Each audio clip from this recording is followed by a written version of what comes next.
Good afternoon, students. Today what we're going to talk about is Gayatri Spivak and her work in the subaltern histories that we've already talked about. Spivak is obviously very pivotal because she is a woman, so she begins to start to raise questions of gender in subaltern histories. But as we go through, what you might like to do is add your notes from this lecture to your case study notes. So her aim, she doesn't really clarify her kind of key focus. She does comment on the false discursive justifications of the supposed civilizing mission of the British in India, and instead emphasizes their greed for land, power, and wealth. You can see this in a lot of subaltern histories of this challenging of dominant ideas that the West was more civilized, democratic, and developed, and that the present post-colonial era is more modern and progressive than the earlier colonial period of the 19th century.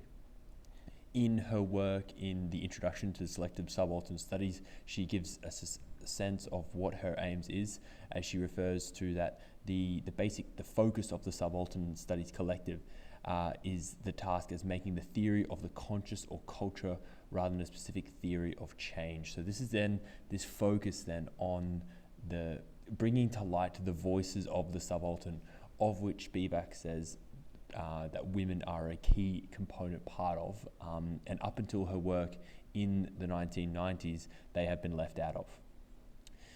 Methods, she draws from Western vocabulary and frameworks of knowledge, and she sees them as exclusive and oppressive, and silencing the subaltern. She also uses literature, very importantly, and looks at that in its role to aid the civilizing mission. She uses a very close study of Jane Eyre and is seen as being based on the erasure of the colonial woman. And Bertha Mason in the novel Who Does Not Speak is violently insane and locked in an attic. And she represents kind of the colonized.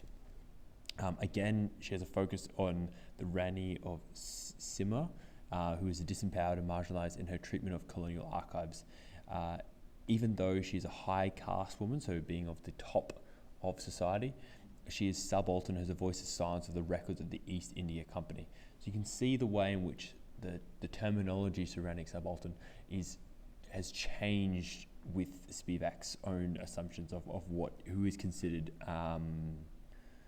subaltern or not. So she appears in the archives for the commercial and territorial interests of this company, and later, after her husband, the Raj, is deposed, the Rani is made a guardian, and there are no male relatives, and is seen as a weaker vessel than the British can control. The subaltern woman subject to class and patriarchal discourses of region, family, and colonial state. These are the focus of her methodology. Sati in the Subaltern Can Speak, which is the process of the woman conducting sort of immolation on a pyre.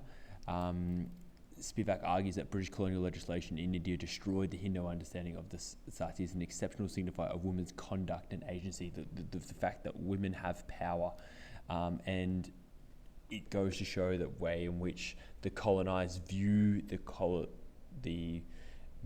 colonizers view the colonizers barbaric, and therefore outlawed it in 1829.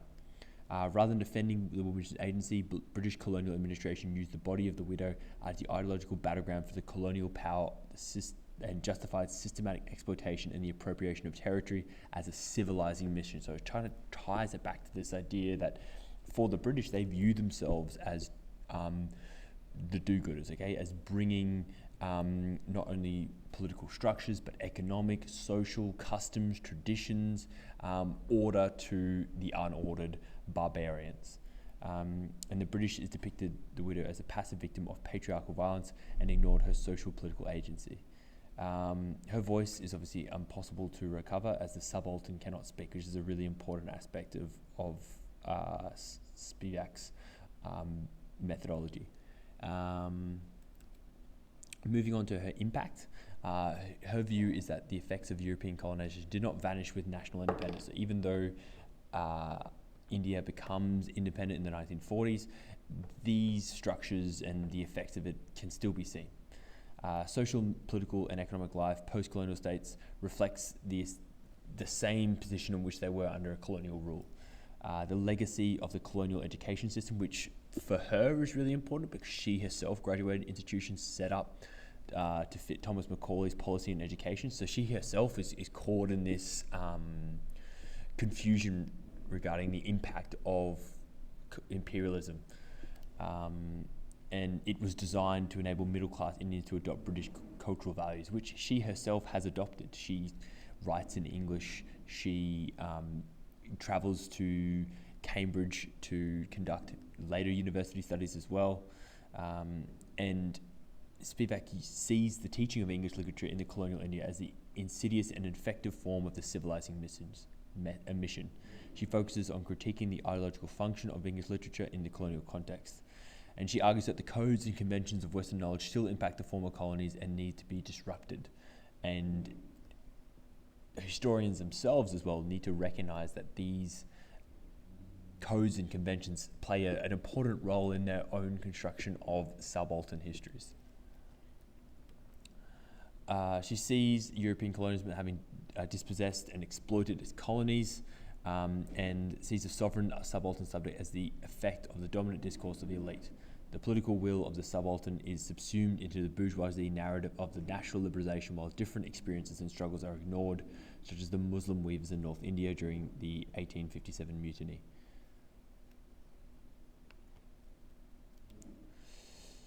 The most important aspect in terms of Spivak's impact is that she's looking at disempowered women and how they receive their political and discursive identities within historically determined systems of political and economic representation. Spivak's focus is on women and women's roles within subaltern histories. In her Three Women's Texts and a Critique of Imperialism, she argues that it should not be possible to read 19th century British literature without remembering the imperialism, understood as England's social message was a crucial part of the cultural representation of England to the English. This kind of draws upon the idea that we see in Edward Said in Orientalism, with the idea that the othering and the process in which colonial historians present the colonized as different and exotic, and that this therefore themselves contributes to the writing of their own view in the fact that they write only for the English sake, and it can contribute to these national histories. Her statement that the subaltern cannot speak is not only literal, saying that disempowered groups cannot speak, but that speech acts are not heard or recognized within the dominant political systems of representation. That's a really important aspect, and the Subaltern Cannot Speak is her sort of most famous work. So going back and having a look at her personal context, she graduated from Presidency College at the University of Calcutta in 1959. She then, this is obviously, she was born in Calcutta in 1942, 5 years before independence. Her education could be regarded as a legacy of imperialism, of which she identifies, because the fact that she graduated from the Presidency College of the University of Calcutta in 1959 with first-class honours in English, and then left India in 1959 to the USA to pursue a master's degree at Cornell and then to Girton College in Cambridge. She then, so you can see there, in herself is a paradoxical situation, having experienced post-colonial migration from India to USA, and she describes herself as being stuck, using an outdated socialist language in a colonial accent. And critics have argued that the rise of post-colonial studies in the US serves the interest of US foreign policy and the investment in the third world. Spivak says she resists the temptation to appear as a spokeswoman of native informant for the third world in a first world academy. So she kind of rejects that view of herself. Historical context, she was, as I said, born in 1942 during the Great Artificial Famine, and sees the anti-colonial nationalism in India as having taken on a middle-class character and reproducing the social and political inequalities established under colonial control. She explores why nationalism has failed to represent the majority of India's population. She addresses the fact that the political independence from Britain failed to lead to a corresponding social revolution in the class system. So this is the idea of the legacies of imperialism, okay, still felt within India. She believes that the rise of globalization and the US as a superpower in the latter 20th century, a theme which later, more modern historians have also picked up on, such as Ferguson, reorganized the world for the interests of multinational corporations at the expense of the third world, and in particularly third world women. She is not alone in post-colonial histories in drawing from a variety of different schools of thought, okay, one being Marxism. So ongoing political debates within India and the use of Marxist anti-colonial struggles, okay, this failure of socialism to recognize the stories and struggles of women, underclass tribes and rural peasants. And so she moves to this subaltern to encompass this broader group, okay, rather than a class. So this is the idea of this broadening up of subaltern. The Marxist historians, okay, are focused on the class struggle, where subaltern is a much more, wider encompassing view. She sees the Marxist model of historical change as privileging the male subaltern subject, overlooking the lives and struggles of women, and having failed to change the subaltern's social and economic circumstances. She argues that Marx's writings on value were deconstructed before their time, and she then became influenced by Gramansky and saw the division of labour in Mussolini's India as a parallel to that of colonial division of labour in India.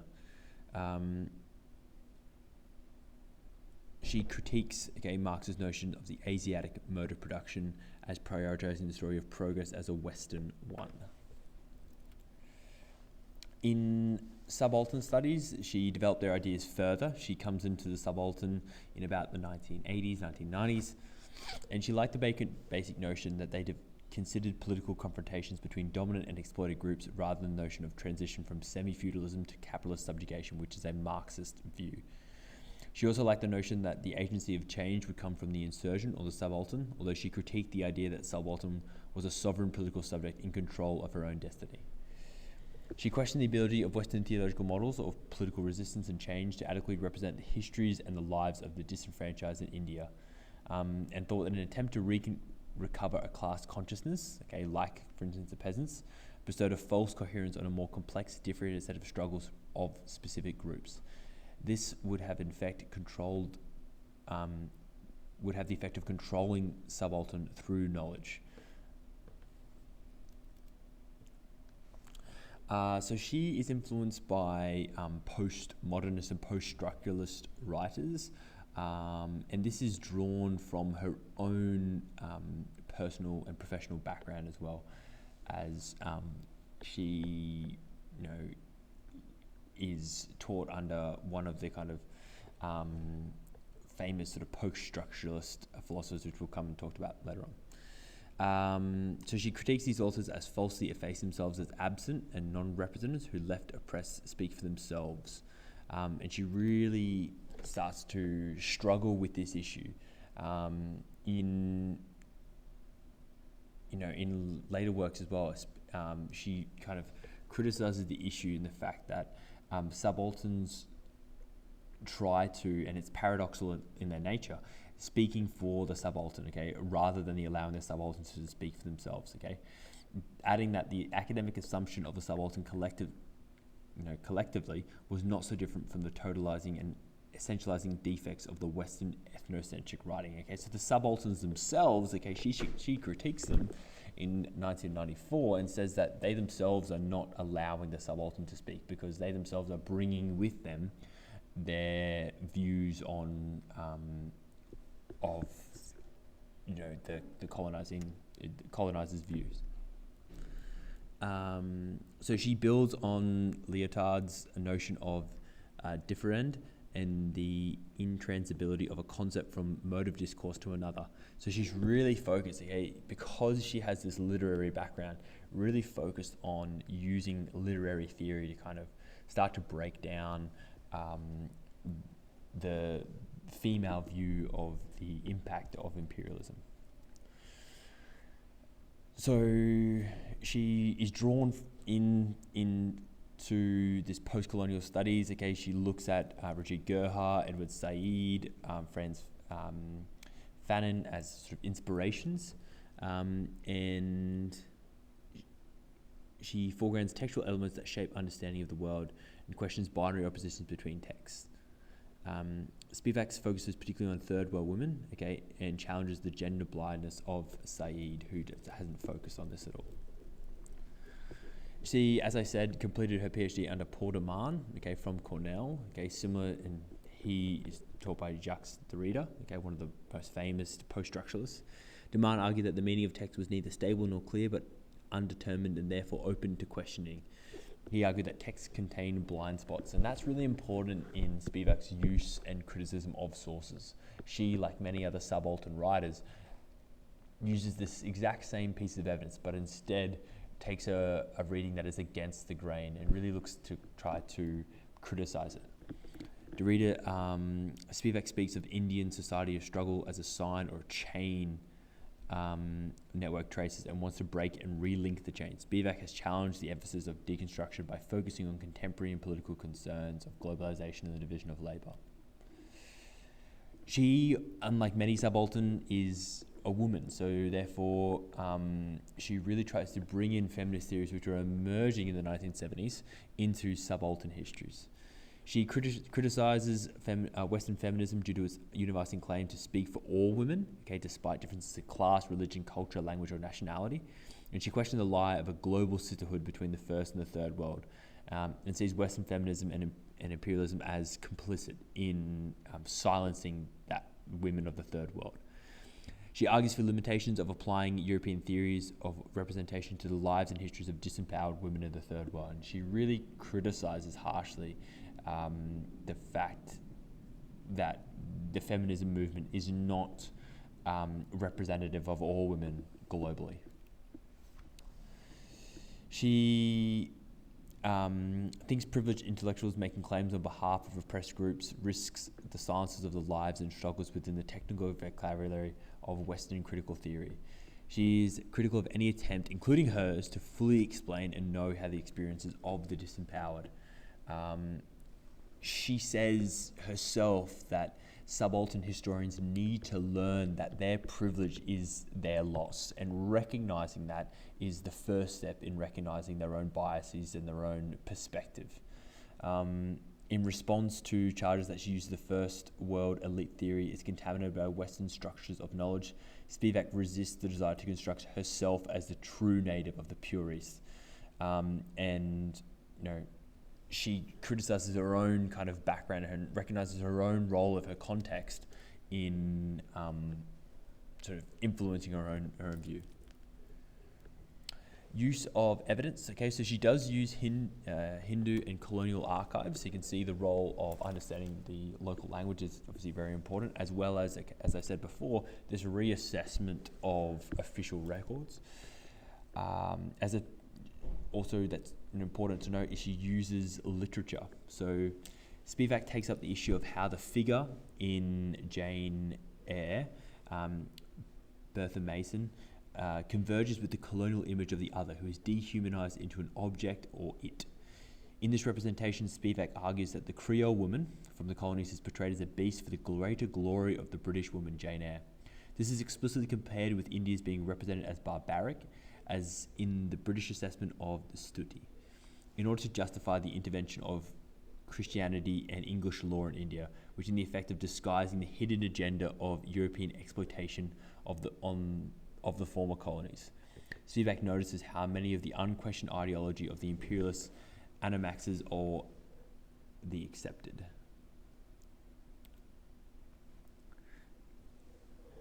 Her subject matter, theoretical works, okay, can be seen here. As I said before, her probably most important one is Can the Subaltern Speaks?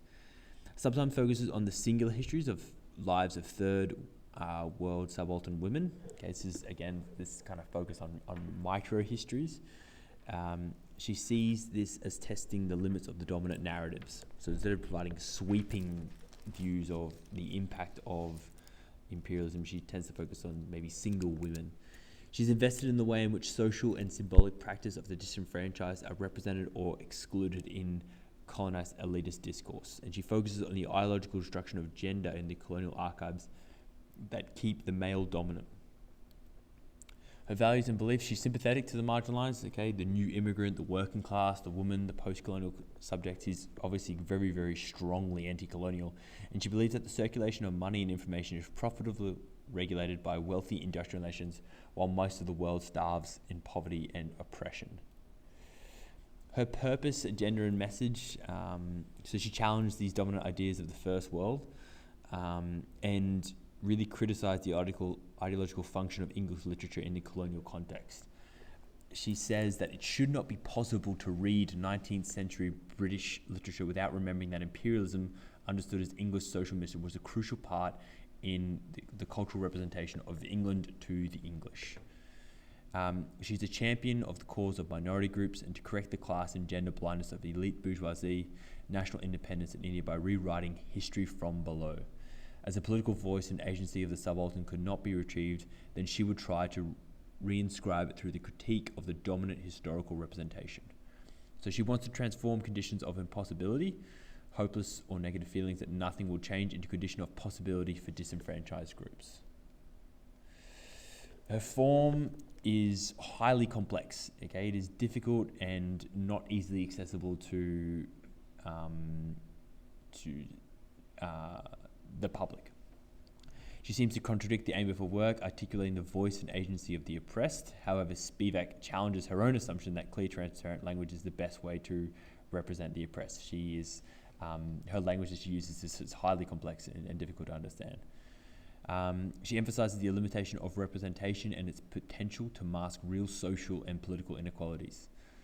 In an interview, she stated that in her response to a claim that she is too hard to understand is, "We know plain prose cheats." So she tries to add greater complexity in order to really clarify her ideas, but for many people, this just seems to make it even more difficult to understand her. Her books link disparate histories, placing places and methodologies in ways that avoid systematic conventions of Western thought. Okay, Morton argues that such a refusal to be systematic is not merely a symptom of current academic or theoretical fashion, but a conscious rhetorical strategy calculated to engage the implied reader in the critical interrogation of how we make sense of literacy, social and economic texts in the aftermath of colonialism. So she really tries to criticize her own sort of academic background in not adopting these social norms or academic norms, you could say, of the way in which history should be constructed, and instead tries to adopt a more complex view, linking a variety of different aspects together.